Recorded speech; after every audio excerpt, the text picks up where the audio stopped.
تنسيق يلا يلا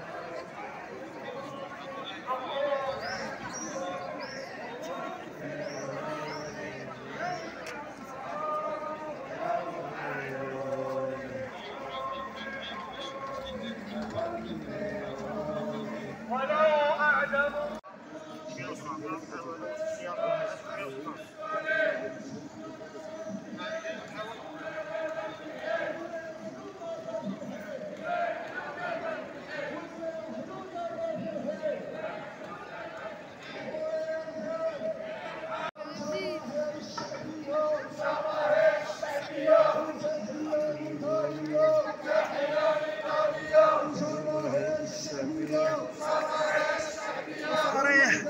يعيش صريح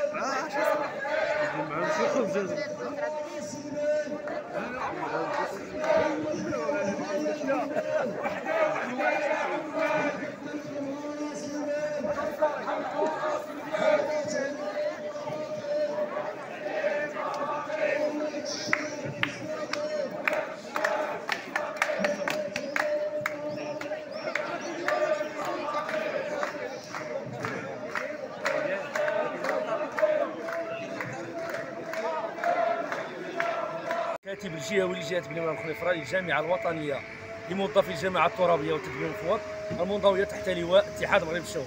اليوم كنحتفلوا بالعيد الاممي الفاتح ماي 2025 من بني ملال الصامده لبني ملال المناضله.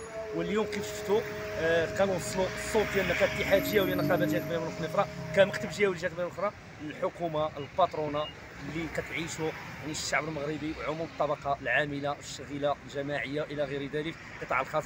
ارتفاع المهول الاسعار المعيشه وغلاء يعني المعيشه كيف تدهور، كذلك البطاله الى غير ذلك، كراب تقليدي، كذلك بغا يمروا القانون التقاعد اللي كنعتبروه يعني قانون خبيلي.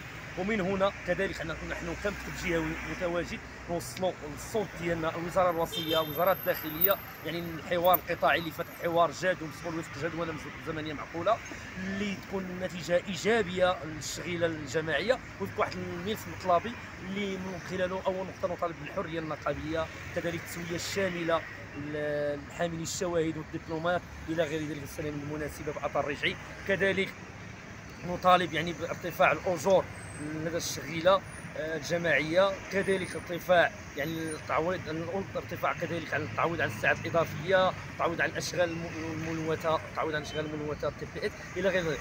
نحن اليوم كاتحاد جهوي لجهه بني مرام خليفره المتواجد اليوم كانت يعني الاحتفال ديالنا ناجح بكل المعايير. ومن هنا تنوصلوا الرساله ديالنا للحكومه انه كيف الشرط يعني التراجع الفوري عن القانون التكبيلي للاضراب وكذلك القانون التقاعد، وكنا نحن ارتفاع الاسعار اللي شرط لها يعني المهوله، لانه اليوم كل يعني المغرب يحتفل بهذا العيد الاممي يعني الطبقه العامله والشغيله. وتحيه للجميع.